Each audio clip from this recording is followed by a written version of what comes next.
Have you ever felt like distractions are ruining your day? In our fast-paced world, constant interruptions seem to be the norm. From buzzing phones to chatty coworkers, our focus is under constant attack. But what if these distractions aren't the enemies we think they are? What if we could turn these interruptions into valuable assets? Today, we're going to explore how to harness distractions and make them work for us, not against us. We'll dive deep into the nature of distractions, uncover their hidden potential, and learn practical strategies to transform them from time wasters into productivity boosters. Let's start by understanding the nature of distractions. They come in many forms: digital notifications, environmental noises, or even our own wandering thoughts. Our brains are wired to notice changes in our environment, which is why it's so easy to get sidetracked.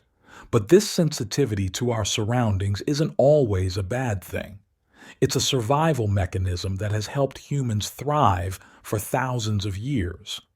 In the modern world, however, this same mechanism can feel like a hindrance.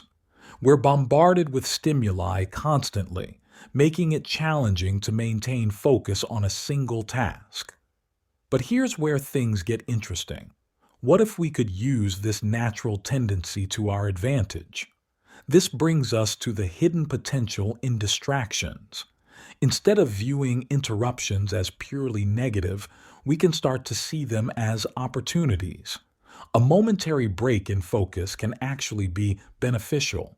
It gives our brains a chance to reset, potentially leading to increased creativity and problem-solving abilities when we return to our task.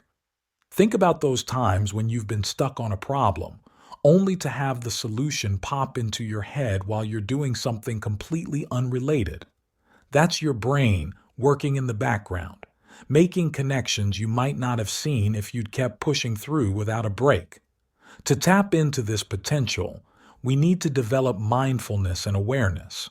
This doesn't mean eliminating distractions entirely. That's nearly impossible in today's world. Instead, it's about recognizing distractions without judgment. When you notice your attention wandering, don't berate yourself. Simply acknowledge it and gently bring your focus back to the task at hand. One effective technique for this is what we call the pause technique. When you feel distracted, take a brief moment to pause. This mental pause allows you to reset and refocus. It's like hitting a refresh button for your brain. During this pause, take a deep breath and consciously decide whether to continue with your current task or to allow the distraction to guide you in a new direction. This leads us to the concept of productive procrastination. Sometimes, when we're avoiding one task, we end up doing something else that's actually useful. Maybe you're putting off writing a report, but in that time, you organize your desk or respond to important emails. By channeling your distractions into these smaller, useful activities, you're still being productive while giving your brain a break from the main task. As you become more aware of your distractions, you'll start to notice patterns. Maybe you tend to get distracted when you're hungry, or perhaps certain times of day are more challenging for your focus. By learning from these interruptions, you can improve your environment and habits to better support your productivity. This brings us to the power of flexibility. Life is unpredictable, and rigidly sticking to a plan can sometimes cause more stress than it's worth. By learning to adapt to unexpected changes in your schedule, you open yourself up to new possibilities. This flexibility can lead to increased creativity and innovation. You might stumble upon a new way of doing things or make a connection you wouldn't have seen otherwise.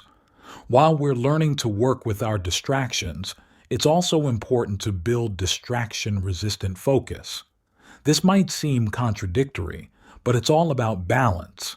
By strengthening your attention span, you'll be better equipped to choose when to focus and when to allow distractions in. There are several techniques you can use to build this focus.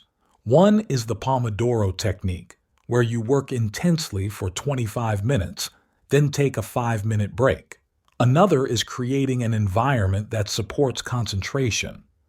This might mean finding a quiet space to work, using noise-canceling headphones, or using apps that block distracting websites during your work hours. To really understand your relationship with distractions, consider keeping a distraction journal. For a week or two, jot down every time you get distracted. Note what pulled your attention away, how long the distraction lasted, and how you felt afterward. This data can be incredibly valuable in helping you make informed changes to your habits and environment.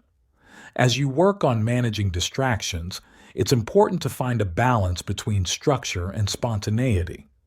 Having a daily routine can provide a framework for productivity, but allowing room for unexpected inspirations can lead to breakthrough moments. Maybe you schedule focused work time in the morning, but leave your afternoons more open for creative thinking and following interesting tangents. We can't talk about distractions without addressing their social aspect. Many of our interruptions come from other people, co-workers stopping by our desk, friends texting, family members needing our attention. Learning to handle these interruptions gracefully is an important skill. It's about setting boundaries while still maintaining positive relationships. Moreover, these social distractions can sometimes turn into valuable networking opportunities. A quick chat with a colleague might lead to a new project idea or a solution to a problem you've been struggling with. The key is to be present in these moments and open to the possibilities they might bring. In our digital age, technology is both a major source of distraction and a potential tool for managing it. Our phones and computers constantly vie for our attention with notifications and alerts. But these same devices also offer apps and features that can help us manage interruptions. For example, many phones now have do not disturb modes that can be customized to allow only important notifications through. There are also apps designed to block distracting websites during work hours or track how much time you spend on different activities. The key is to set healthy boundaries with your digital devices. Use them as tools to support your focus, not as constant sources of distraction. As we wrap up, let's recap the key points we've covered. Distractions are a natural part of life, and fighting against them often just creates more stress. Instead, we can learn to work with our distractions, harnessing their potential to boost our creativity and productivity. By developing mindfulness, using techniques like the mental pause, and learning from our interruptions, we can turn what once felt like obstacles into valuable assets. Remember, this is a process. It takes time and practice to change how we relate to distractions. Be patient with yourself as you try out these new approaches. Some days will be easier than others, and that's okay. The goal isn't to eliminate distractions entirely, but to develop a healthier, more productive relationship with them. As you move forward, I encourage you to start viewing your distractions differently. Instead of seeing them as annoying interruptions, try to approach them with curiosity. What might this distraction be telling you? How could you use this moment to your advantage? Try implementing one new technique from this video in your daily life. Maybe start with the pause technique or begin keeping a distraction journal. See how it affects your productivity and well-being. And remember, what works for one person might not work for another. Feel free to adapt these strategies to fit your unique situation and needs. Harnessing distractions is about more than just getting more done. It's about reducing stress, increasing satisfaction in your work, and potentially uncovering new opportunities and ideas. By changing our relationship with distractions, we can not only improve our productivity, but also enhance our overall quality of life. So the next time you feel your attention wandering, don't get frustrated. Instead, take a deep breath, pause for a moment, and consider how you might turn this interruption into an asset. You might be surprised at where it leads you. Thank you for joining me on this exploration of harnessing distractions. I hope you found some valuable insights and strategies to apply in your own life. Remember, every distraction is an opportunity in disguise. It's up to us to recognize its potential and use it to our advantage. As we conclude, I'd like to hear from you. How do you currently handle distractions in your life? Have you tried any of the techniques we discussed today? Share your experiences in the comments below. Your insights might help someone else who's struggling with similar challenges. If you found this video helpful, please consider giving it a like and subscribing to the channel for more content on productivity, personal growth, and making the most of life's unexpected moments. And don't forget to hit that notification bell so you don't miss out on future videos. Before we part ways, I want to leave you with one final thought. In a world that often seems designed to distract us, learning to harness these interruptions is a powerful skill. It's not about achieving perfect focus all the time, but about finding balance and turning potential obstacles into stepping stones for growth and success. So go forth and experiment with these ideas. Be curious about your distractions, learn from them, and most importantly, be kind to yourself in the process.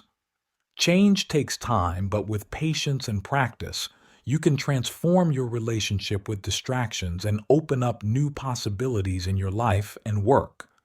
Thank you for your time and attention. Until next time, stay curious, stay open, and remember, every distraction holds the seed of an opportunity. It's up to you to nurture it and see what grows. Take care, and I'll see you in the next video.